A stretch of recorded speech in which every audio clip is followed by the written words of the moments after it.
નમસ્કાર મિત્રો, સ્વાગત છે તમારું ખેડૂત ખબર યુટ્યુબ ચેનલમાં।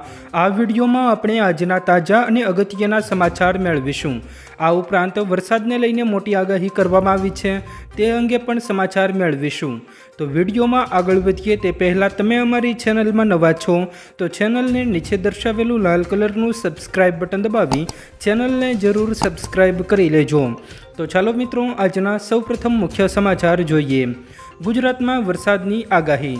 મિત્રો, વાત કરીએ તો આગાહીકાર અંબાલાલ પટેલે આગાહી કરતાં જણાવ્યું છે કે રાજ્યમાં 27 થી 30 તારીખ વચ્ચે આહવા, ડાંગ, વલસાડ સહિતના વિસ્તારોમાં ભારેથી અતિભારે વરસાદ જોવા મળશે, જ્યારે દક્ષિણ ગુજરાતના મોટાભાગના વિસ્તારોમાં ગાજવીજ સાથે વરસાદ પડશે, જ્યારે સૌરાષ્ટ્રના દક્ષિણ ભાગમાં જામનગર સહિતના વિસ્તારોમાં રોહિણી નક્ષત્ર દરમિયાન ભારેથી અતિભારે વરસાદ પડશે।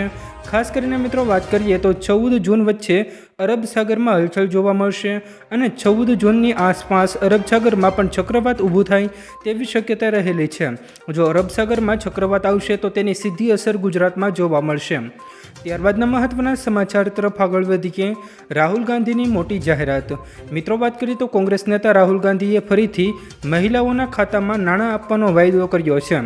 લોકસભા ચૂંટણીના અંતિમ તબક્કામાં હિમાચલ પ્રદેશની એક રેલીમાં રાહુલ ગાંધીએ કહ્યું હતું કે અમારી સરકાર આવશે એટલે કે પહેલાં ગરીબોની યાદી બનાવવામાં આવશે, પછી દરેક પરિવારની એક મહિલાના ખાતામાં 5મી જુલાઈએ 8,000 રૂપિયા પૈસા ટ્રાન્સફર કરવામાં આવશે, પછી આ દર મહિને પૈસા આવતા રહેશે।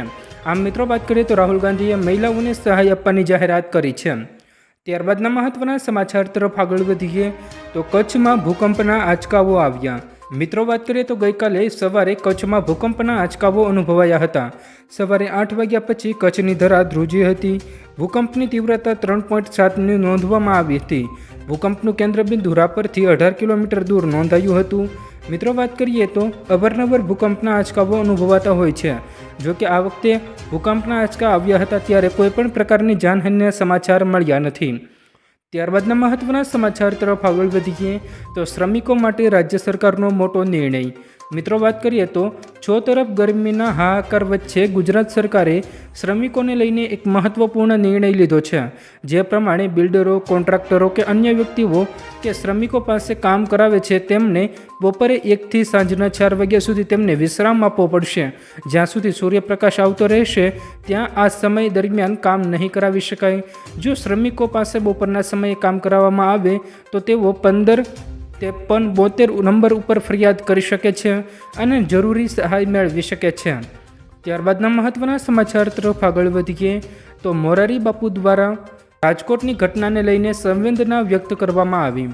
મિત્રો, વાત કરીએ તો રાજકોટના ગેમ ઝોનમાં આગ લાગવાના કારણે 30 કરતાં વધુ લોકોના નિધન થયા છે, ત્યારે વડાપ્રધાન કાર્યાલયે મૃતકોના પરિવારજનોને 2 લાખ રૂપિયા અને ઇજાગ્રસ્તોને 50,000ની સહાયની જાહેરાત કરી છે। બીજી તરફ કથાકાર મોરારી બાપુએ વ્યાસપીઠેથી જ 5 લાખ રૂપિયાની સહાયની જાહેરાત કરી છે। વીરપુરના જલારામ બાપાના મંદિર પરિવારના ભરતભાઈ ચાંદ્રાણી દ્વારા આ રકમ પહોંચાડવામાં આવશે। આ મિત્રો, વાત કરીએ તો મોરારી બાપુએ રાજકોટમાં બનેલી ઘટના અંગે સંવેદના વ્યક્ત કરી છે। ત્યારબાદના મહત્વના સમાચાર તરફ આગળ વધીએ। તેલંગાણામાં ગુટખા અને પાન પર પ્રતિબંધ। મિત્રો, વાત કરીએ તો તેલંગાણા સરકારે રાજ્યમાં ગુટખા અને પાન મસાલાના ઉત્પાદન, સંગ્રહ, વિતરણ, પરિવહન અને વેચાણ પર સંપૂર્ણ પ્રતિબંધ મૂક્યો છે। સરકારનું માનવું છે કે આ પ્રતિબંધથી તમાકુથી થતા મૃત્યુ અને રોગોમાં ઘટાડો થશે। આ પ્રતિબંધ 1 વર્ષ માટે લાગુ રહેશે। તમને જણાવી દઈએ કે ગુટખા અને પાન મસાલામાં તમાકુ અને નિકોટિન હોય છે, જે શરીર માટે ખૂબ જ હાનિકારક હોય છે। તેને જોતાં તેલંગાણા સરકાર દ્વારા ગુટખા અને પાન પર પ્રતિબંધ મૂકવામાં આવ્યો છે। ત્યારબાદના મહત્વના સમાચાર તરફ આગળ વધીએ તો રાજકોટ અગ્નિકાંડ, 6 લોકો સામે ફરિયાદ નોંધવામાં આવી। મિત્રો, વાત કરીએ તો રાજકોટના ગેમ ઝોનમાં લાગેલી આગની ગોઝારી ઘટનામાં પોલીસે મોટી કાર્યવાહી કરી છે। પોલીસે સમગ્ર ઘટના મુદ્દે તાલુકા પોલીસ સ્ટેશનમાં 6 લોકો સામે ફરિયાદ દાખલ કરી છે, જેમાં યુવરાજસિંહ સોલંકી, પ્રકાશ જૈન સહિતના 6 લોકો સામે આઈપીસીની કલમ 304, કલમ નંબર 308, 337, 338 અને કલમ નંબર 114 હેઠળ ફરિયાદ દાખલ કરવામાં આવી છે। આ સમગ્ર મામલે પોલીસ દ્વારા અત્યાર સુધીમાં 10 કરતાં પણ વધારે લોકોની અટકાયત કરવામાં આવી છે। આ મિત્રો, વાત કરીએ તો અગ્નિકાંડ મુદ્દે 6 લોકો સામે ફરિયાદ નોંધવામાં આવી છે। ત્યારબાદના મહત્વના સમાચાર તરફ આગળ વધીએ તો રાજકોટ ગેમ ઝોન અગ્નિકાંડના સીસીટીવી સામે આવ્યા.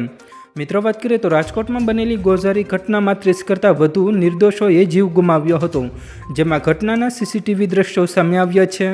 જોઈ શકાય છે કે વેલ્ડિંગ વખતે નીચે પડેલા તણખણાના કારણે આગ લાગે છે અને લોકો બુઝાવવા માટે દોડે છે. જો કે થોડા સમયમાં જ આગ વિકરાળ સ્વરૂપ ધારણ કરે છે તેવું વિડીયોમાં દેખાઈ રહ્યું છે. આ મામલે તમે શું કહેવા માંગો છો તે કમેન્ટ કરીને જરૂર જણાવજો. ત્યારબાદના મહત્વના સમાચાર તરફ આગળ વધીએ તો 14 તારીખ સુધીમાં આધાર કાર્ડને અપડેટ કરાવવું પડશે. મિત્રો, વાત કરીએ તો સોશિયલ મીડિયા પર દાવો થઈ રહ્યો છે કે આધાર કાર્ડને 10 વર્ષથી અપડેટ નથી થયા, તે 14 જૂન પછી રદ થઈ જશે. આના પર આધાર બનાવતી સંસ્થા UIDએ કહ્યું કે 14 જૂન માત્ર આધાર કાર્ડને ફ્રીમાં અપડેટ કરાવવાની છેલ્લી તારીખ છે. આ પછી જૂનું આધાર કાર્ડ નકામું નહીં થાય, પરંતુ આ તારીખ પછી મફતમાં આધાર અપડેટ નહીં થાય.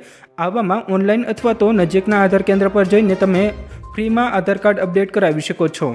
14 તારીખ સુધીમાં તમે ફ્રીમાં આધાર કાર્ડ અપડેટ કરાવી શકો છો. ત્યારબાદના મહત્વના સમાચાર તરફ આગળ વધીએ તો ચોમાસું આગળ વધ્યું.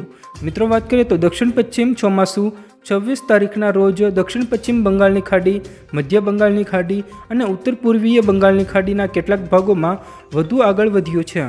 મિત્રો, વાત કરીએ તો આ ચોમાસું હવે ધીમે ધીમે મહારાષ્ટ્ર તરફ આગળ વધી રહ્યું છે અને ધીમે ધીમે મિત્રો વાત કરીએ તો ગુજરાત તરફ પણ આગળ વધી રહ્યું છે.